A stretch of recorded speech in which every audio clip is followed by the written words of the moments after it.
means of which you can help the grassroots of the party.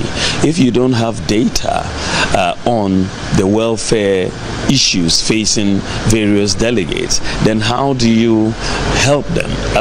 Without data, you are flying in the dark. And this is something that the party has not had. We've not had a database which tracks the welfare of our grassroots. And this is what I want to institute for the first time in our history. Mindidi obiatem mechirema dwen keke emamo enti udidi obiatem a mu wie election na wo se bawumia obeba omba enti mekase obia okasa mami onsusu nkasa mandi obiatem meso me pese me wie a mudi franka ane chemensa meka menuanu ma mene omo ekwa kansi ni nyina meka omo nyina abom na etimi akoikoji tumi no ewo ye election mo 2016 ye ba aban mo me be ye vice president efie wotwe obia di adanse se me be ye vice president me din hihye bebre abagana enyesa digital Ghana card ya yede abai we are seeing na oman very few na ewo ebi was in the world. Very few countries are Ghana card ya yede bai very few countries na ewo bi UK enibi America enibi Canada enibi say na UK almost pese yebi but Ghana is one of the leading countries in the whole world with the digital Ghana card. Me share yeba na me say usha na untimi manisika from Vodafone eko MTN and ase Airtel na untimi yisika from Momo account eko to bank account and our bank account na eko to Momo account na obi mani usika from abrochria just eko Western Union eko je we nyina me share me ka say yenye nhihye foforo bi ye frɛ no mobile money interoperability san nhihye no the whole of Africa obi mind be a new mind be mo no country in Africa yes ade no any America any Canada me ka say Ghana it is possible ye betimi aye bi wa ha na nipa bebre njindi. But yaye mobile money interoperability we are the only country the whole of Africa yaye bi na ene apeja mobile money ejuma no pa first no na Ghana the whole of Ghana enipa 8 million pe ena omo Momo account ene nipa 24 million na omo Momo account and first no ye buy Momo agents are omo Ghana Omuye 107,000 but Momo ejumano epeja because of the Momo interoperability aye no and then Momo agents wa Ghana ha omuye 900,000. One idea ya metimia create 800,000 jobs. Just one idea from 107,000 to 900,000. Enti sa adiano the whole world say ya the zip line aba drones say the yare wo hona ehia moja na say drones no plane no omode sa drone no ebeba hospital and as a clinic and as a chips compound sa drones ejuma no the whole world Ghana is the leading medical drone delivery service the whole world yene edi kan we are seeing now the whole world say na UK omo pese omo share se US so omo pese omo share se Japan so omo pese omo share se but Ghana is leading the whole world in the size of medical drone delivery elinti na meka say nyame adom momfa tumi no enhyemini sa medi abrochire ebeba Ghana ha medi abrochire ebeba Ghana ha medi abrochire ebeba Ghana ha munya gidie wo me ho ade amatimi aye kakra no but as vice president mudi tumi no hyemensa as president mesesa Ghana kra medi abrochire ebeba Ghana yenyina yebenya no ho mfaso Kukudu And now to me renew national health insurance. Paso now what me ato electricity from home on your mobile phone. When you na share yediaba yamiadum yedi more beba yamiadum there sisa Ghana ama obia na ahoto aba ama obia. On se video share this year. You about me kasebi or say we ne metumi aye as vice president. Mama me to me no na me be president a metumi aye more. A very deep comment our passing. That's the way we have 5 aspirants. Maybe they say 5 aspirants in our campaign. You're about me sharing in our boss, or sharing in our what say, and my young Cassentubia, and men did be at them. Because at the end of the day, we 31st January now. By 1st February, episode be on board, become a united party. Now, yet to me, according to me, NDC system 2028. Inti yenso ye ba radio so ana ye ko TV so be be ko bia no century anasa reason why ye nim say ye de ba me akwa be yi a ho dance ye na say di ye de kire amanfo especially delegate na ndana pay nkomo ye di no media me nkomo nyina akoma delegate ti good. That's about we share in the history of Ghana politics under democratic rule since 1992. Yenya vice president Bibre. Your first vice president Yura Echo, you can say Aka, on be vice president Ma Rollins. Yena nim Ghana Hani see only Rollins in Temneko ye. The second vice president the late John Evans Atamel so Ebesome on Pono Chadi and Ekofone Baye. On also Baye no, I also obey Kakra. And after John Evans Atamos yenya the late Aliu Mahama so Ebeye and the and sayenya John Dramani Mahama so abe any day and sana yenya the late Bahama vice president Misata Pakwesi Misata so abe any day. But when you watch the history of Ghana politics now, so vice president your constitution we call article 8 our own. There's no definite and undefined role of a vice president. Yeah, and say vice president oba obey say what the say oh yeah, omampeni abedi chiri. I just say be a meeting be a omampeni to me ako no akasa me vice come me. And I say be a committee be yeah omampeni beti no so vice president would be a chairperson and a chairman for the committee. And I say e be a dwumedi be a omampeni to me anya no that shall say. And to share omama bo mudin from 1992 ebesi 2016 from Aka Atamils Aliu Mahama any Mahama Anankasa as vice president in any park with same Satano. Omina mobile no the role they play where Sinameka and a constitution in English there's a limited constitutional rules. I said their rules were limited. So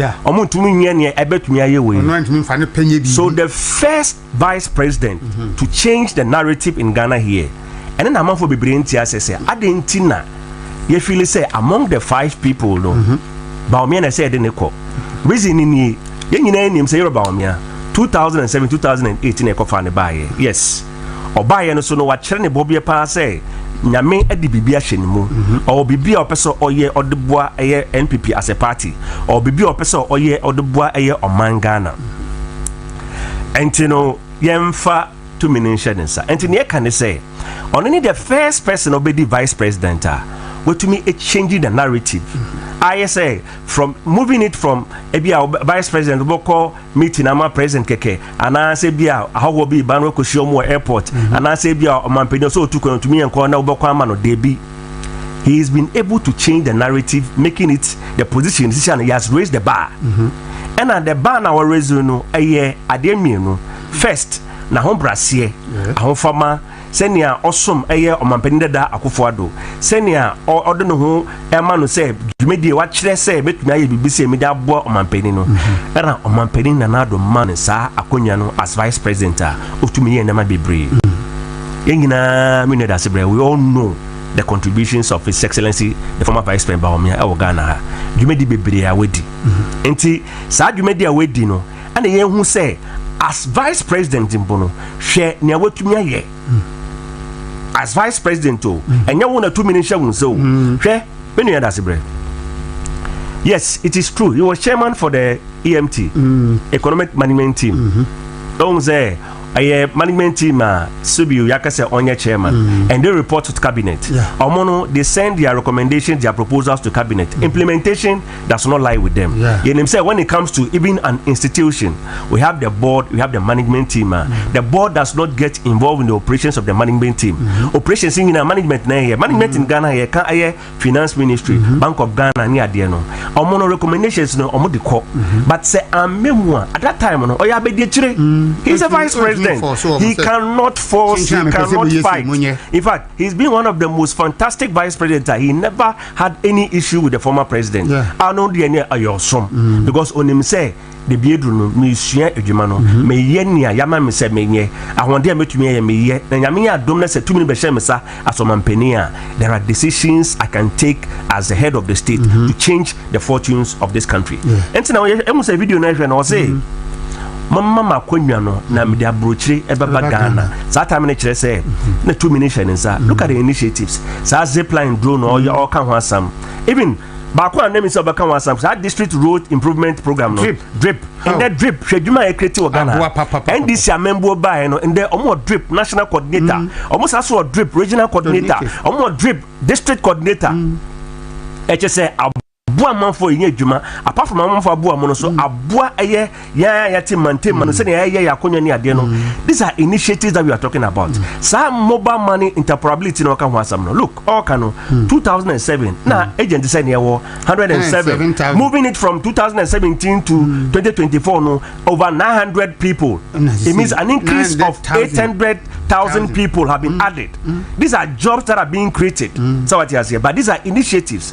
And yeah can no me nipa 5 way obi ade be na say ayefo no e be di bi ekire be bi eduro no ye hwe nia sebio ono no platform na de man no wada na di say edwuma no de man ya mesua metiase metumi aye madan we decide I have been the most efficient, the most effective vice president. Give me the mandate as president no me ba way anyway and I metumi aye e de abo man Ghana enti me no as a person there and I mean say delegate omutie any there be bi eduro no ye besere me nua we ye ba ko ye to so mie no hwe ni esi inde no esi imbribia etwem 96-98 is the same thing we are facing as a party now. Year 2023 year 2026 delegates yesterday menim say 96-98 no ye were delegate in bebu no bebre ewom sambre no munnim ni esi ye bebre koso but say bi amanfo bi so call round omobia akọ ne campaign no me the campaign ni de nka mesu sise nka obi akwa ne a obetumi aye se ne Yoruba bawumia ko Yoruba bawumia no kwa ne campaign message ne ayambienu one targeting what I can do to improve the life, to improve the status of air party members, air delegates, air party executives no, and a second no what I can do to move this country forward.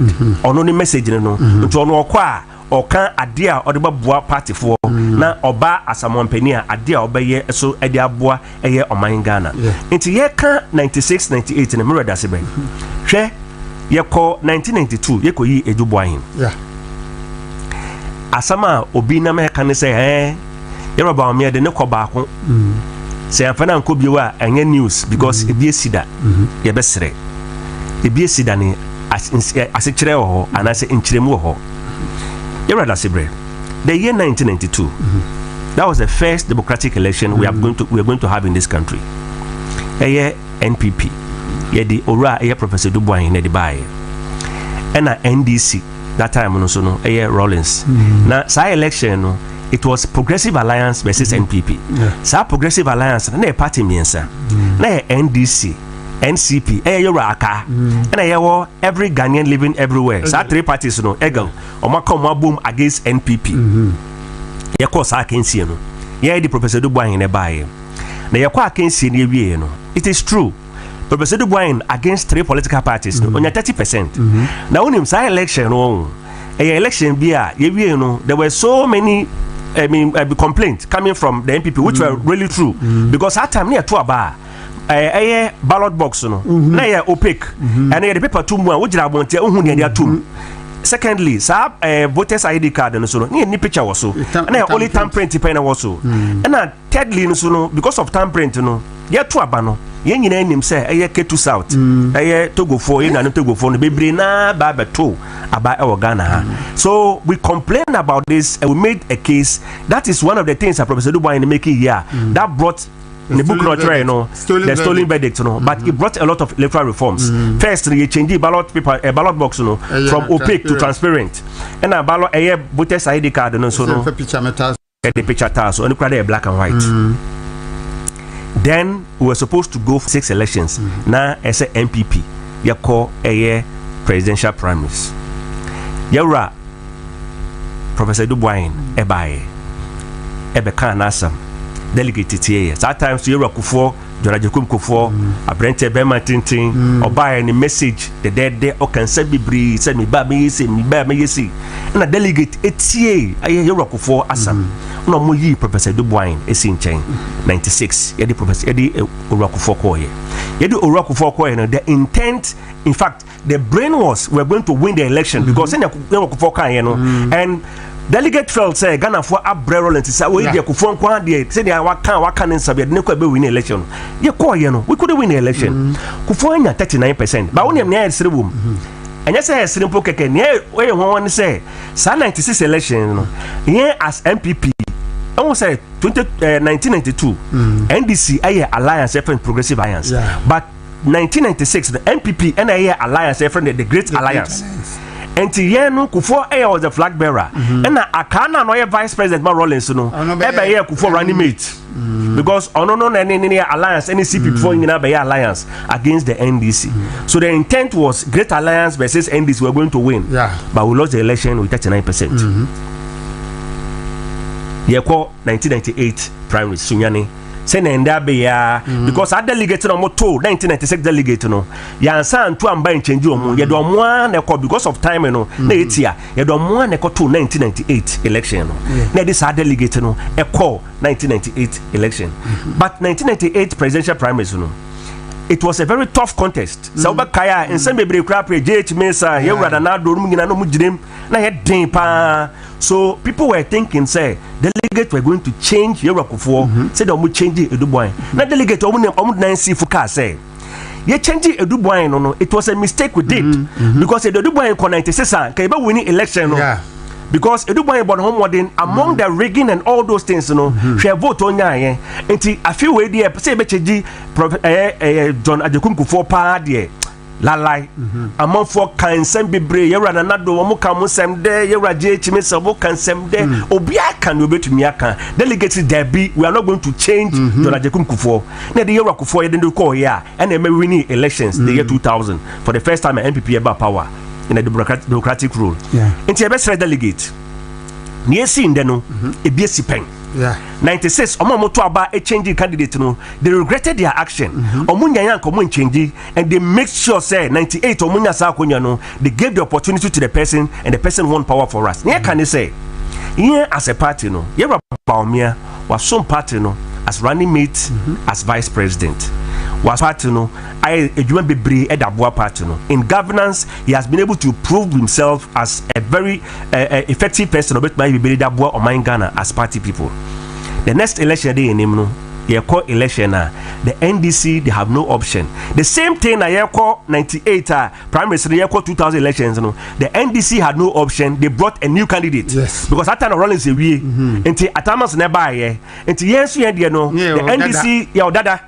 And that I want to see bawumia. NDC they have no option than to bring a new candidate, whoever it is. That yadi can turn. And today be say, yadi be beka home. I'm an akosro be bring just say edu 2028. Yadi na beka one boom as a united party. Nebe yakumem, nebe yemia yumading, near the abwa party no. Because at the end of the day, it's the interest of the party that matters. My interest, your interest, anybody's interest does not matter. It is our interest to make sure we work hard to make this party come to power. A bit more boy. And Tina make us say, "Nesin deno, a biesida." So we are delegating our own tea. Almost at that time, no, and internet in the world. Nti ndeno social media ni baby anti anti I say ndeno I say aboshi sama amofo kan kasa amofo kan to be tika kno say MPP party no debi party ni there we are intact na mum ne esre ne say to all aspirants so wo kwa koka wasamo go with the intent, tell delegate your plans, tell delegate your plans for the nation. And only asamono. You don't single out a particular candidate. Now we need to chapia.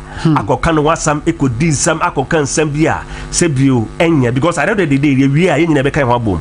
Enya in some of kan fa nipa no ho a enya no kre anasa atem di obedi nipa na mama delegate atoma wo. The delegates are discerning, they are wise. Delegate e say fear delegate awo. It is a deep warning e dey ma work as a person of fear delegate. O sika de uboko but we say ma wa hombra se fa wonko ma o message fa wonko ma o fa wonko ma mo fa won se wo asenipa na e do ba no se onipa wo owura we se bio oyo mampani a o mampani because o mampani enza na bebre wo suban on say wo kasa obi bia kire say owura we any adwen kase e da wo tremu a e power da wo tremu we call it a man of ideas we ba bua party no any enim say wo o mampani intanye se bio abusisam ni we na say chale mo fa de na man by force dey bi nti we dey e bi asida esi 96 esi 98 2023 2026 is the same thing tie besere dear delegate omomwoyen na yenfa owura bawumia mbra ye de ne ba the surety is we are going to win power come 2028. Power na yepe nye bibia na yepe. Brother Sebre. Tino MPP na say na making. Dr. Bawumia background. Eba ni tribe, eba ni religion or minority enti yedi no kwa emwa party no eni nsem. Hono nso bi wo. So mo be kansa. Brother Bisre. We nye kasa eboa ye nyina ye Ghana fo o ze sa wotu kwan na wokọ we de amen kwechiri kwa togo he ya ana wokọ Cote d'Ivoire na si ehia wa e bi so say where are you from because so I'm from Ghana, I'm a Ghanaian say I'm from Ghana, I'm a Fanti and I say I'm an Ashanti and I say ye nyina ye Ghana fo ye besere e ka amambu and I say leadership enye about baby a wo free and I say asuma wo som about butaya edewonim e power de wotrim any qualities I will show say ubetumi aye a leader. It's not about the minority or the majority. They be say you know there are so many leaders over the world that in common to me and lady on my way yebesere and obi so san ka say obe mu nchae da be na oba ye o say sadie no emwa because look party way e be our MPP even from UGCC kra no obi ti ase or ti ase nde ya when 90 or 100 or ti say ono no still e say the need party na chiri so onya bibia but ono no ne ni jenin say the MPP as a party has always been the most proactive political party in this country in terms of social interventions and what having the Ghanaians at heart. And you know, say oh, kase we no da be no buy ni ade na about da be no buy. It is about the impact, the value, commitment. So what you say and the substance. Say wo buy mu no e dey na wo de buy e dey na wo de abeka ho. And say wo as a party person who say wo from 1992. Na say obi buy mu 2008 and 2007 boa. And about da be na buy yo. Let's look at nipa de buy no e dey na nipa na be ye e de aboa e MPP party.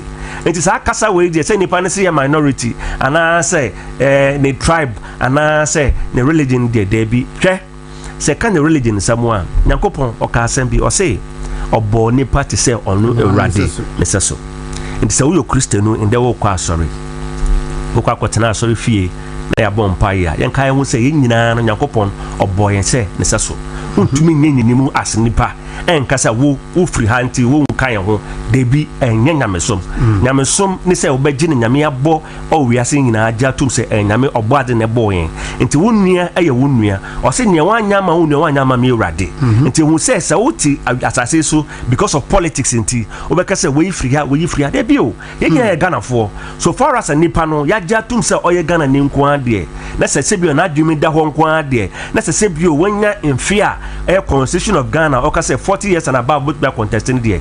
The person is competent and capable enough to contest. So I don't see say way free and the neko dabi so wo your party ni na se sa adwumi wo tremu a never. Ne yan say yen nyina yan boy ho as a party. When the party becomes attractive, when the party is united, and also it helps the party in so many ways. Whoever will present as a candidate is going to win power for us. You bet me akofa Brunia Betana yeso as leader of the party. They say ye and I say sheye and I say nkasa and I say bibi enkoya. It doesn't help the image of the party. Ghanaians are not going to accept us. It's yan kasa yesu any bang any kasa any bet me aboy as party members. And Sagana for ankasa will say maybe you do know Ghana your mind be we are very tolerant. Religiously we are very tolerant because ukwa Christoni Muslimini ni anase Buddhist anase obieni na to metinase ye di bom enda menu adasebre sa wo kwa full bus akọ Kumasia wo full bus na umbisa se pacho driver na o chikara no pacho oye Muslimini ni anase oye Christoni anase oye Buddhist wo di ane se ya ka cho se driver no oye licensed driver obetima driver kokodu asumdwe. That is how tolerant we have been in this country. Politics cannot and must not divide us. To say we free ha and I say we free ha. Yena sebio yewua e 6 feet na menua. Enti se nyame bo tie nyina nseso no. We must eschew that speech from our we cry say we free ha na a minority and a majority in a dabi. A leader is a leader. Time ayesuma Samuel e call Jesse fie say onkoko yi ohene. Samuel call ni fie no ohun Jesse ma no ohun penifo atenten gram a mo gira mo nan so peni ohun no se ohun first one no say abrante we die no ho fe oye tenten gram we die odi hene e fata no we die benungosra begu no e ho ne rade say debi anya we connect one okoya say we su the tenten gram e rade say debi emma okko Jesse mba o mo fie wonyina e rade say debi Emma Samuel be say na owura Jesse o ma mo nyina o mo nyina ni ana Jesse si there bi o akaketo no wo mu no owo efuom one mo no ko edidie ndwan no do mo ko edidie am ko frɛ ba ya keto wo mu no that was David and no and a radical church Samuel said on share hini. You see, God appoints leaders in his own time. In the party, you can be in the party for so many years. Or be about 5-10 years ago. No, nipa no buy the impact no buy no. Adie wo no mono. What God has planted in the person. No, nipa yankasa yemuso si mesi no. Lead this country be ye no. We are all going to follow the person because of what we have seen in the person. And a person leadership there. Sanity. And yes, bia obato mi anase hindi dabi. It drew so. And the MPP as a party. The delegates have always followed a system. When a delegate are for you, the system can never be twisted. And no, they will continue to be for you.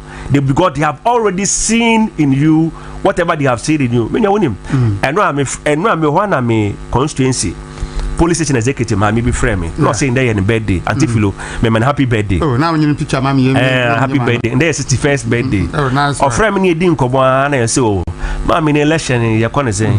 Also election so say with the presidential we are also na we there we yan kan trao debi o yan there bebi ejina na na ejina yan sesanyensa owura na ede ne ko no anu na ede ne ko papa no yanimanye wonumu yanim ne oba obetumi aye yanim soma wasom esomet maso one day po oyosom yanim soma wasom ma many can send bebre e ma miam say sebio delegate na kasande they've come to understand say bawumia is the best person to win powers for us come 2028. All right. Enti ebusua for you guso. Stand out dumedi ene de bre na no pain. Our movement television so. Na send di kan no live on Facebook, YouTube and about radio so our UK. Okoa obenye bi ahwe kama pa. Na me gusua me kai o say want to make me your contribution kakra bi a wo bi aba. Na ye de aboa ma program akoso. Ilyasu Yakubu anope yato nkan edwase Mr. Emmanuel Asiedu Kumase yato nkan ena Nuruddin Mohammed onso yato nkan no pay damnyina ase mo amaka mo hwe enso no nso betimi apia kakraba na yede eboaboa na aja bibia akoyi obi se ye po obi a wuhia no a ohwe wanimu a no ka jo se wanimu ya mobo ma bi adwuma kokoye bi enye wo bi a ushia no a no aka to say good to see you and your man be president meaning say obi say oni de obi adwuma enti o to abama na obe ma adwuma ye na ba omia de omi adwuma uhunu wo chiawa no wasresere ho te sen no aka good to see you na konti and say to abama no is that how it should go? Yeah, some more. Policies, ideas, they create jobs. I will say, this brilliant idea, over money interoperability, it created over 800,000 single policy. A single policy. Sa drippy in them say NDC for me di musa ni lante vanda ko na o kan se kufu ado anya legacy bia no and legacy no benefit o di wo hwe napco napco among for your model sere no napco was a fantastic and brilliant policy. I can tell you say 100,000 youth in a casa year for mono wo me minim bebrea and there permanent workers because NAPCO was a platform whereby they sat down and realized say national service so let's create the enabling platform whereby they will get the skills. And very important also compare you maybe that's a work experience. NAPCO is a platform giving you the work experience. Because we in 1 year, 2 years, 3 years, it's a form of work experience. In the government was able to take a lot of them into the public service. But in there, because of politics, obviously will be a juma. Wafani for over 7,000. Now you're about me, MBA juma bia. Only the end say on funny can be a juma or the ideas or the nyansa or the nimdia nyamidia mano no be a juma at the amount of 4. So what you say? Into near canning in and say, baby, you don't. It's nothing personal. About policies, actions. What can you do to help support your party? What can you do to help support your country? Say, I pass president, you know, so maybe a human and come be as I came, because I'm be a human, a former president, maybe because Ura Rollins, Pacho, Ura Rollins, no be man, so head of state. Ura Timers, Pacho, Obi man, son of you're right, John Najaku for Pacho, Obi man, Robiana. You're a Mahama, and Casa to Swax, and Uncle will beat me Biana. You're right, and I do, Pacho, Obi Biana. Omina, it was their vision, their policies, their ideas that Ghanaians bought into it. It is a harder policy, say, be a way of politicking, say, oh, maybe you funny past 7,000 to do, Mama, sa chance, no, is he? Now, what a one funny comment among passes. Almost say, more modidi a about me, appointees, no, wash appointees or Mudinichi. Oh, condemn your appointees or Mudinichi, appointees, no, Sebio, or Mojo, or Moya for, or Diaming. Good. What's the appointees or made the Diaming, or Monsham, or Munyizi? And I may say, so say, Nipa no make his comment, no. It's the same person, video be a go round, or can say. He was the single person or no take a list of appointed command and I do something for 4 years. But in that, so because uncle for no, or the dear me, or more delegate. And I just say, I want to one party because you are the one who went to submit the names of these appointees to the former president. And I can't say, and now who can say appointees now, Omudi, Papa Netuno, Omudi, about me to no. Look, before they were appointees, they were politicians. Once a politician, always a politician. Nipa ne nya appointee bio. Or a politician, still a politician. And I also say, be a ebe bua party no. As a politician, they say, Papa we ne de niko be we ni to me. But when be di we chinti no, we say nipa no we di ame wa neglect. But also na we di nko say nipa ne appoint no. Fine case. Now also a work on so say appointees ni be di with you. Because there's a tall list of nkofo mo di with you so a delegate be say osi be zikura wan hweme. Osi be obintin wan hweme. This is not what we are looking for. These are divisive comments. These are comments that say you can close all ranks. You can bring everybody on board. Can say Udu delegate him. That's the microphone show. Tell delegate what you can do for the party, what you can do for Madagana. These are the two basic things. And show proof of leadership. Show proof of exceptional qualities as a leader. Because, look, some of the catcher delegate say, Bonto Mami, because on the street, market women, boys, they love me. Almost say, there is no data, there's no scientific evidence to show proof, say, because you have never tested your popularity at the national level before. Popularity national level you have only done constituency one constituency out of 276. Now nipa na wo contesting over the past 17 years he has taught all the constituencies. He's a well-known face. The name is everywhere. And then uko bisa akwala bisa one vice president obi do be a secretary almost bawumia abra former vice president. What you say? Nti say obe catch the delegate say, oh, Ghana for pay Montuma me Ghanaians are asking for me. I don't know. This thing we don't move with it. So we are one Kantamantohana boys here say honorable just say only a pana. Ghana is big. Ghana is Ghana. Nti yen share sound common because these are basic things. Full say ukwa. Just tell people what you can do for the party. Simple. And what you can, and don't even look at the other aspirants and say, "Oh, can want some." So don't know here utopica. Ufili say, "I don't know Obenya Weyana." Maybe. So in this direction, we ask, say, "Baby, you do not dare." Menya. So I me created, former president delegate former president delegate Munjo one also be general kase me bi adwuma and one of kase from embrebe simbri we no my supporting party no me na mu sika enti monto mame there be embre ye wo no. It is power versus money. Yeah, and yes, can you the power we want?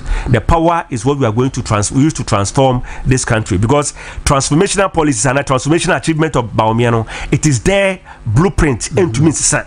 Into your best delegate no or more ban or more kakasa there near more kakra would opposition their jack sebi we come kakra wom j but near say we ne dear unim near say we na him say the mood is some man sa papa we best delegate 31st January na me adoma ye kwa kotoaba aspirant no bia baba mo constituency ebinum kra ba ye one-on-one with you yesere mun ti obia sam na mun hwe obia pass record na mun hwe obia so acceptance level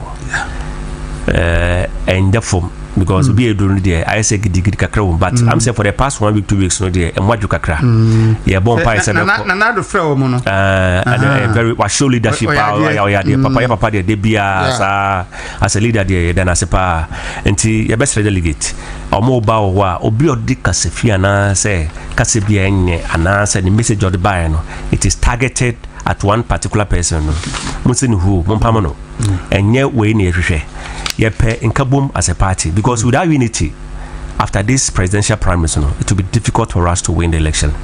Unity is very important. I say unity because we have a problem that in 2024 nipa bebre amba bonti amatuaba ntino we problem back where na yesanso edi ntichemba bade and ebe say bibia we are working towards omo to abani ade no koko kaka monti ase nyina no we are working towards that na delegate no so Yoruba me de kan shambo we de kan in his message waka or say the welfare support or the bababua at the constituency. Now we can say or say every constituency 10 appointment. So is very important. The past governors are in a sanka appointment. Appointment now could one place it could differ. And baby cried all quan to say, oh dear, the first constituency I mean to back can you a crew from Oboase crew maybe a plane Yebetu abawie na yebekwa ban mu no apart from MP ane ewo no jama wunya obia MP wa ho sam na nyenya district exactly enti apart from MP no wunya wo ho but in there enti enei se krofrom wo hoyi na yakoto aba na president Dr. Bawumia ye president no ama krofrom 10 slots in government how for yi enti se na yakasa se na yimidi fa krofrom nya example akrofrom na ya mamo 10 slot 10 slot no so or say enye say bia e betre nkren they are picking kwofo say there be akrofo mo ankasa mo ntena se na mo ankasa mo nyini pattern na enkoko represent based on their competence and based on their qualification and based on what they can do in fact say oba akrofo say ya wo mo MP no separate e bia mo MP no kura no be minister na deputy minister mo sanso wo CEO me fa say health insurance and as a deputy CEO mo sanso e bia director bi o baby and as mo sanso wo deputy CEO baby a ene say akrofo mo say much at the because see I want him say sebio sakro from ebia menya penny bi wa ha anya de bia na say bia baba nkrani then now you have people you can directly deal with and this is one brilliant idea me nim say ebe boa party because we have Sauba Abemua, you have an opportunity of giving over 6,000 appointments. Yeah, I'm sure say 7,000. Good, over 6,000 appointments. Now, our appointment, say His Excellency Bawumia Beye President, no say, me need part 10 beer from constituency. We have 276 constituencies. Say 276 constituencies, we have money part 10. I had 2,760. And I say appointment in the baby Sagwe Chile. It just say idea unto me ye or ya idea. Oh yeah, a baby, I best read delegate say, or Munina so entias ye. No sound so car say, obey annual delegate engagement. I to say, obey meeting delegates be annual constituencies no to know. Interhono, Yama nipa 10 appointment and I wouldn't send nipa 10 so offer on fa. Yeah, and I say nipa 10 or mobile or nyering will be your own fimua. President Banwaka. It's a one day saying there no way, well, nipa 10 1 hour to Bessa. Only American. It's like bringing governance at the doorstep of the people. Now share on mine as Ghana as well. In Shebe Bidiwachamo, my Ghana, telling us he's creating the enabling environment for businesses to grow, investors to come in, our business piano, giving you the platform for your for the growth and promoting the avenue for entrepreneurs to come on board and all those things. These are special initiatives, special programs. You're about me, the can say, obey Edabo or mine Ghana, na baby now obey Edabo party. It's a best delegate. Papa, we almost say was some 8 years running mate, 8 years vice president, 16 years, and was some a human who was at the wing as vice president in the 1 year in the crown on Bibrina or my Hano. The record is there. No vice president has been able to achieve what has been achieved. What is able to achieve? It's a say a president in the Shannon, sir. Can say, let's take him as our flag bearer in 2028. We have the upper hand in 2028. Our upper hand is all over the country. He's the most marketed candidate that we have. Apart from John Mahama, president is here. The second most marketed, Mahama Nkubio. The NDC, they have no option to bring a new face. After Mokwa, Wudru Wadra, Yedika, top up, Yembre, crack. And secondly, assembly Makanfa candidate in Hobiano Sono, Yerobawumia, or Medica Canning and I don't know so today, the NDC government is benefiting from the gold for oil policy. And there's still stabilization in 8 months, 7 months, 10 months. No, way to me here. It is policy that who did you and to Omokrana can say, I did wait there, I don't know. It's Papa way, Yerobawumia, you beer, Sebio, Naho Forman, Naho Brassier, Nim dear, any no bet me again. So do Penino or Shebe Brema Ghana, him say, or bar, or bet me a Bogana, taking M1. Now I am Fanunco. Now assembly one who be an Obibian Obu 2028. There's nothing for them to say. Politics are so first time near count once a month for GD by a queen Nimino. And I feel no when it said 2017, yeah, about 2016. Yeah, come on, 2020, you're kind of the same thing. Now you're voting Swat. Some crown number about 2024, dear. Ghana for say in Jim was and your best Ghana for your best delegate, MPP delegate. Moye debia, moye maniefe. In him say, wait dear. Come 31st January 2026, Mobile Emma Emma party su and Nam Abaho. Now you so your best all aspirants saying in a beca and wabum. And after all, you can say, or Mam Wami, or Mudi Yami, and I said, there be a fair contest, a Dao Pifi, a Drew and Yamisu Ebechan to me.